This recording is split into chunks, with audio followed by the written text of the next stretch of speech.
Hey guys, how's it going? It's a beautiful Sunday here. It's a long weekend for a lot of you. I hope you're enjoying your August long weekend. I've just been doing a little bit of reviewing of some of the policies that Pierre Poilievre is preaching for the Conservative government.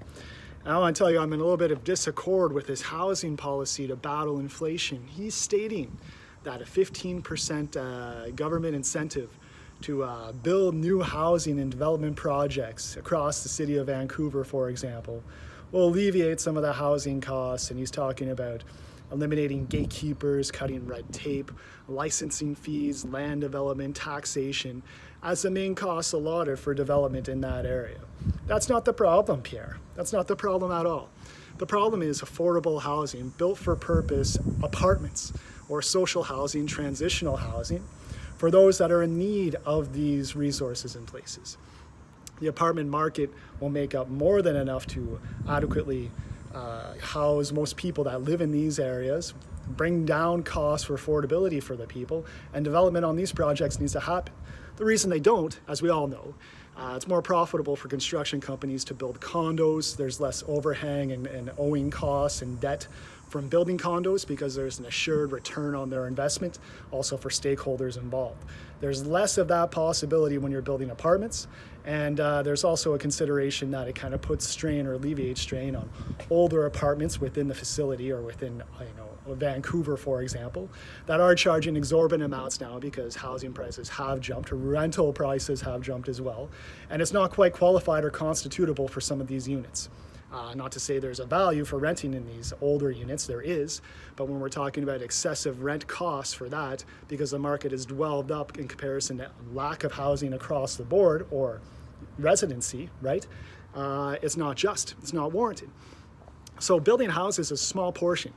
In 2019, 2020, new houses were built in Vancouver, I think at about 1,200 throughout the total of the year.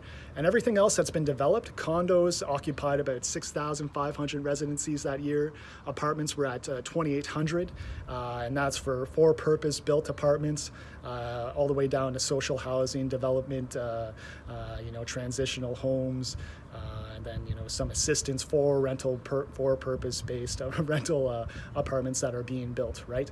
At the top of that spectrum of risk allotted are houses, right? Because it's a guaranteed asset. The people that go through the process, acquire a mortgage, these things are more applicable.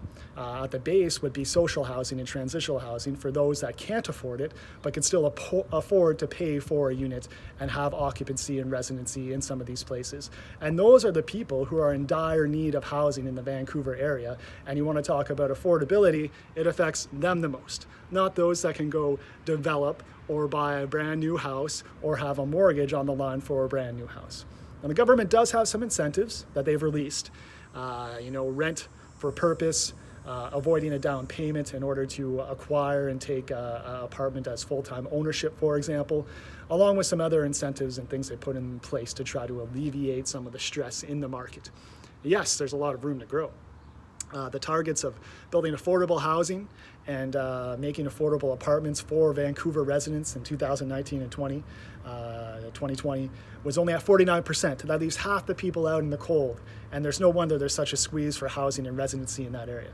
But cutting the bureaucracy, gatekeepers, zoning, land permits. Let's talk about building up as Vancouver is, unfortunately, to a certain extent, to alleviate the problem now and alleviate the stress in the market of apartments from social housing for purpose apartment, assisted housing for purpose built apartments.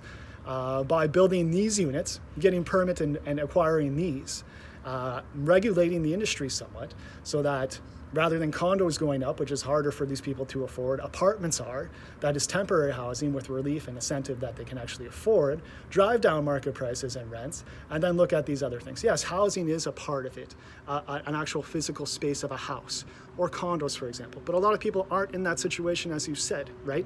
So a 15% incentive going at you to develop land, to build more homes, doesn't solve the issue. The issue is affordable housing and rental-based apartments, for purpose-based apartments that scope from social housing to social assistance needed and required to transitional homes, for purpose-built apartments, and forth into homes. It's not just about building houses, okay? These cities are in dire need of apartment rental units for people looking for rent at an affordable rate.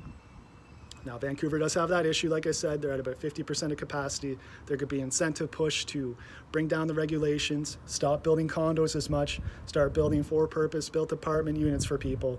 That would probably be the way to go is than what you're proposing, my friend. Okay?